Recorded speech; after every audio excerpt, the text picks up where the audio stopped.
And we'll go to Kuna over here.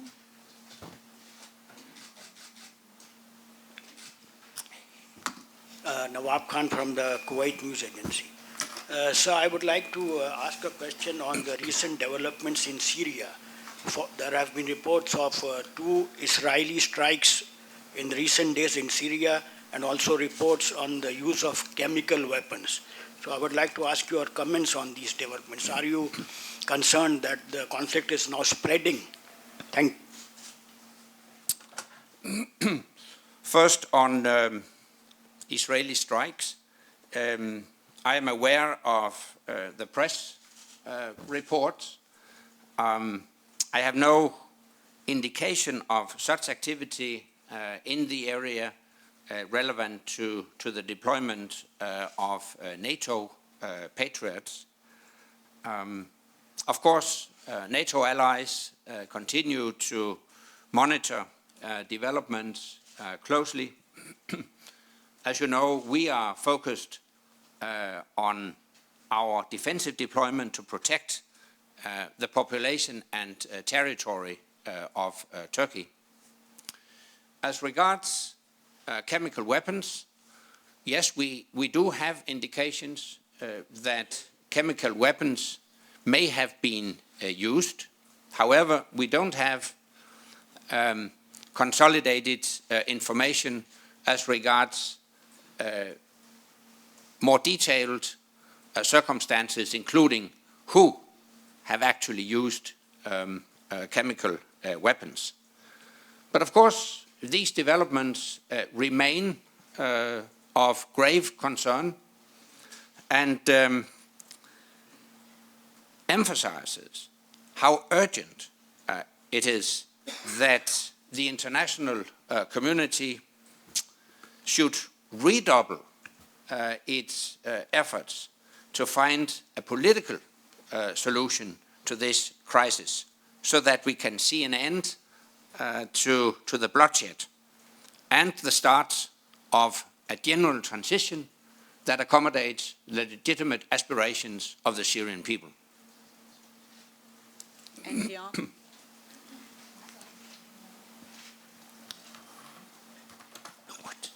Thank you. Terry Schultz with National Public Radio and CBS News. Mr. Secretary General, even if you don't have yet consolidated or firm evidence of who is using the chemical weapons, how much more does it concern you to hear that the opposition, the sort of side of the war that most of the world would be supporting, may have been the ones to use sarin gas in this instance? Doesn't this just raise the stakes that much higher, that perhaps both sides are in possession and willingness to use these weapons? Let me emphasize once again, we do not have confirmed and consolidated information as to who might have used chemical weapons. But I would like to stress that any use of chemical weapons, whoever might have used chemical weapons, any such use is a breach of international law, and of course a matter of grave concern. So we remain concerned about the situation in Syria, and we urge the international community to redouble its efforts to find a political solution. Al Arabiya.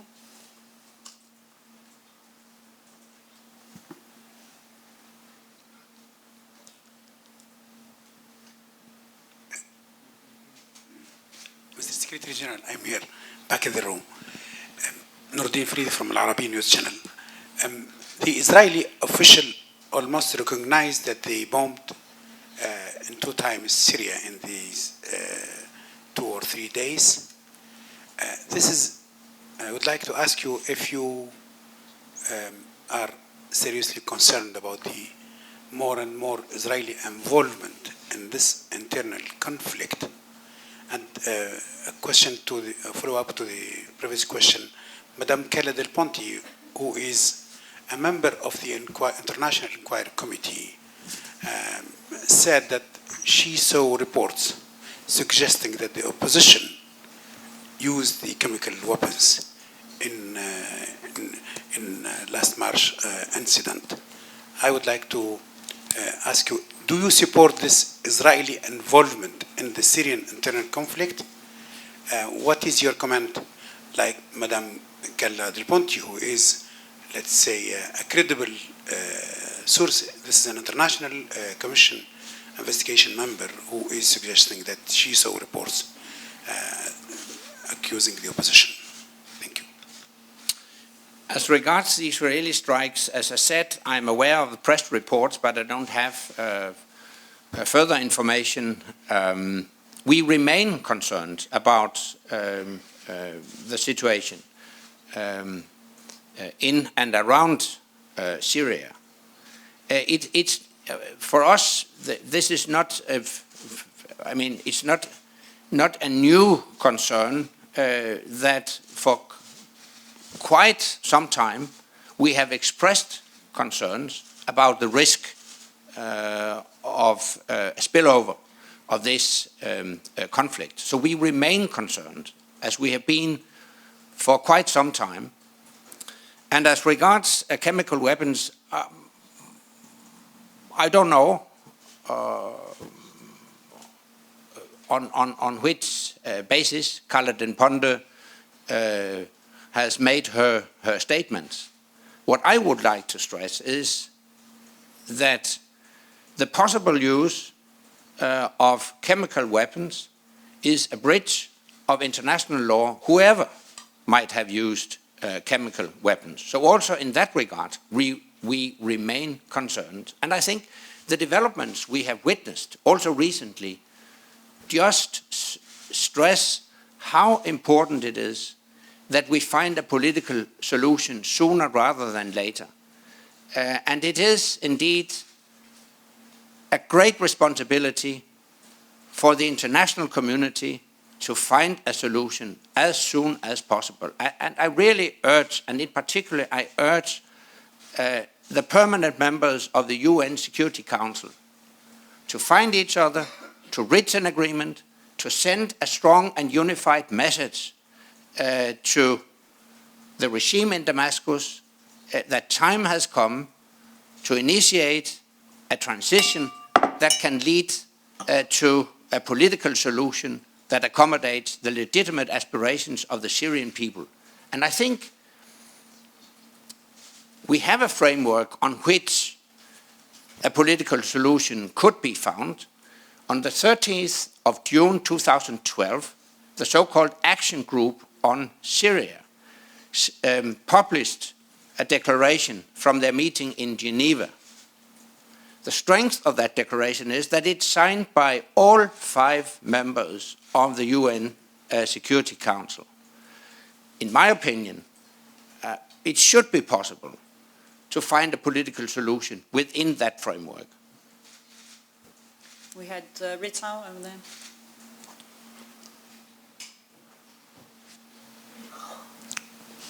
Yes, Minaska of the Danish newspaper, sorry, not the Danish newspaper, the Danish news agency, Ritzau, in a recent interview with the Danish newspaper Politiken, under the headline, Mistakes in Iraq Hinder Military Intervention in Syria, you're talking about some of the experiences from Iraq. I would like you to elaborate a little bit on what you think those mistakes were, what you're learning from them, and how that makes you try to be more clear on defining the red lines in Syria.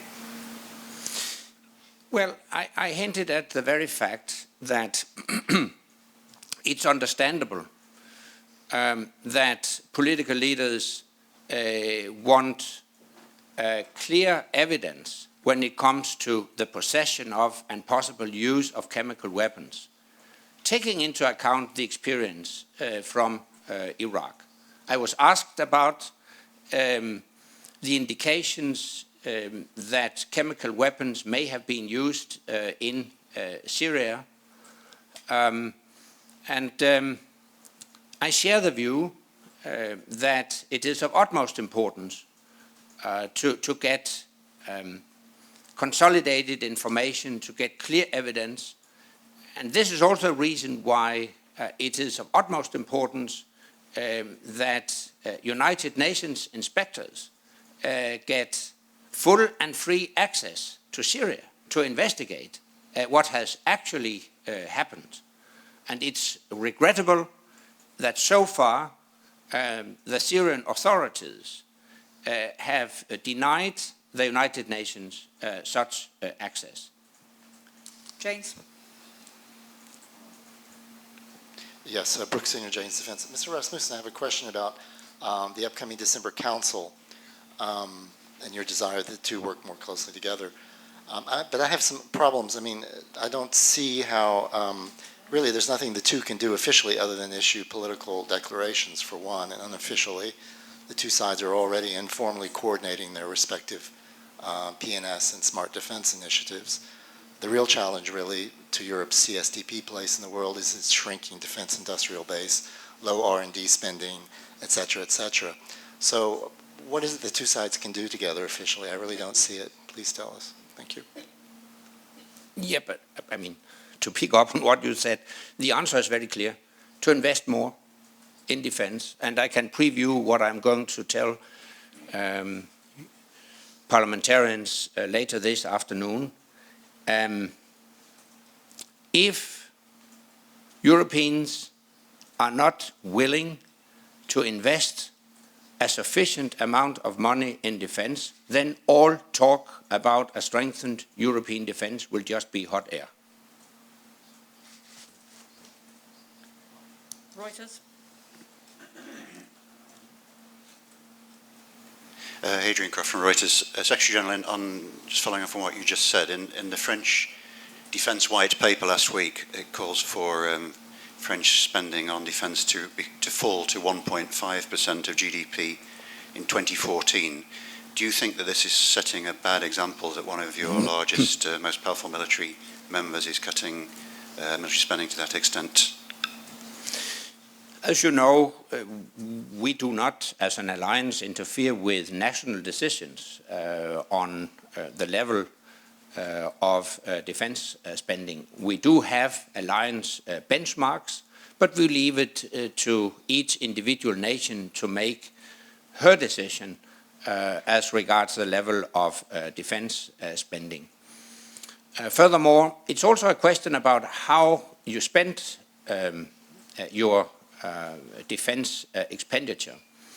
And actually, France is an ally that has demonstrated not only military capability to deploy beyond French borders and participate in international, also take the lead of international military operations, but France has also demonstrated a political will to actually use her military capabilities. All in all, I welcome the French white paper. I have studied it. I have seen that France is strongly committed to working within NATO, strongly committed to the transatlantic defense alliance. And I have also taken note of the fact that compared to previous plans, it seems that France will, so to speak, hold the line when it comes to defense investments. So I appreciate those strong commitments. Le Monde.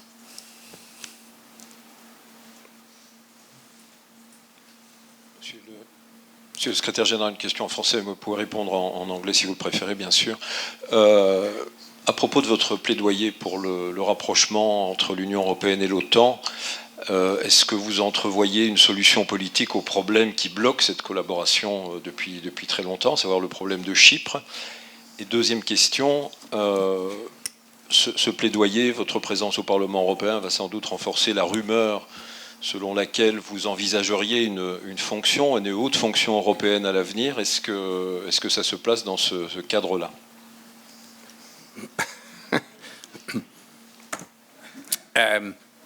First of all, as you know, to fundamentally solve the problems in the relationship between NATO and the European Union. We need a solution to the Cyprus problem. And I really urge all parties in Cyprus to move forward, find a solution, reunify the island. A lot is at stake, also economically, and I think both parts of the island would profit from a reunification. There are natural resources that could be exploited if they find each other. And on top of that, we could also move forward politically when it comes to the partnership between NATO and the European Union. And as regards future plans, I have my hands full. I'm 100% occupied, so I haven't started reflections on what next. AP. Mr. Secretary General, I'd like to just return to the question of the alleged Israeli strikes in Syria. It's hard to understand how NATO, a global military player, could have no idea whether Israel was responsible or not for these strikes. I wonder, has anyone at NATO, or you personally perhaps, been in touch with Israeli officials? Have they confirmed that they're responsible, denied it, or told you that it's none of your business? I can just repeat what I said, that of course I'm aware of press reports, on intelligence reports. We don't comment as a matter of principle, obviously. And as I also stated,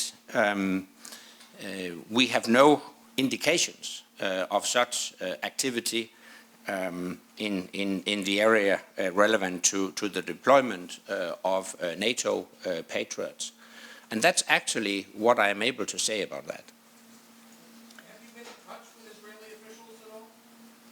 We don't comment on that. Albanian media. ABC News on Serbia and Kosovo agreement. Just some days ago, the president of Kosovo said that NATO's role for the implementation of this agreement is more than necessary. What kind of guarantees NATO gives that this agreement will be properly implemented on the ground? Thank you. I can assure you that we will do all we can to assist in the implementation of this political agreement. As I said in my introduction, we commend the European Union for facilitating this process. We also commend political leaders in both Belgrade and Pristina for their strong determination to find a political solution. What we have seen is that both parties consider NATO as an impartial guarantor of peace and stability. And the assurance we have given is that we will continue to fully implement the United Nations mandate, that is, to ensure a safe and secure environment and free movement for all people in Kosovo. And I'm very pleased to see that all parties involved trust NATO and KFOR and consider us an impartial and guarantor of that peace and stability. And we will continue our work and help implementing this agreement. Japanese media in the center. Hi, my name is Takashi. I'm with NHK Japan Broadcasting Corporation. I would like to come back to the topic of Syria. Now, you have repeatedly expressed concern about the spillover effect of the fighting inside of Syria. And it obviously now, it seems to be obvious that the, Israeli or other parties are involved and it's obvious we have seen so many spillover effects. So do you think this Israel attack might be helpful to end the bloodshed in that country? And in that regard, are there any possibility that NATO may change the course to intervene militarily in that area? Thank you. There's no change of NATO's position. As I said, we remain concerned. We remain concerned about the humanitarian situation.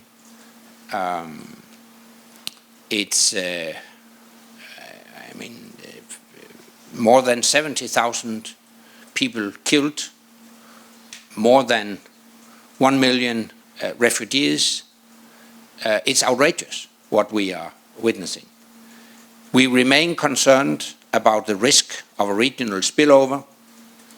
We remain concerned about the risk of the use of chemical weapons. We consider it a responsibility for the whole of the international community to find a solution to this. NATO as an alliance is focused on the defense and protection of our allies. In this case, Turkey.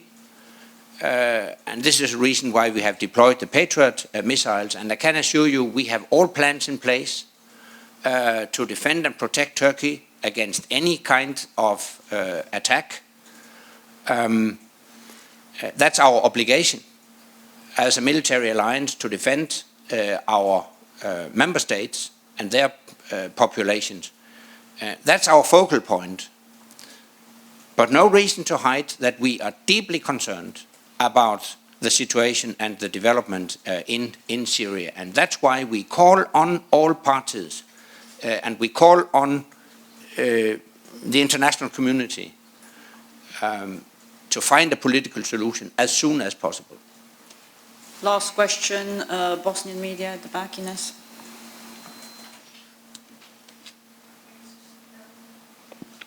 It's Croatian and Montenegrin media now. Okay.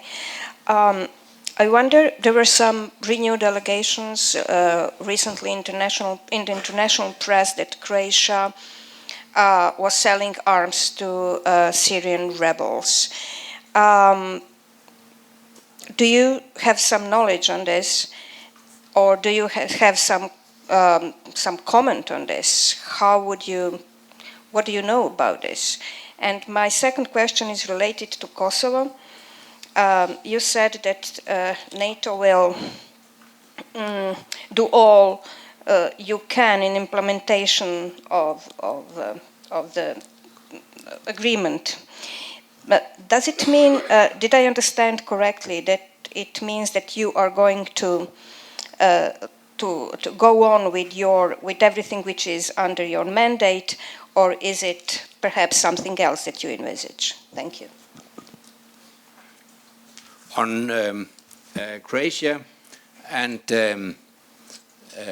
alleged arm delivery, I don't have any information and no comments. On Kosovo, we have a mandate. We will fully implement that mandate, and this is the assurance we have given the parties involved in the political agreement. Thank you very much indeed.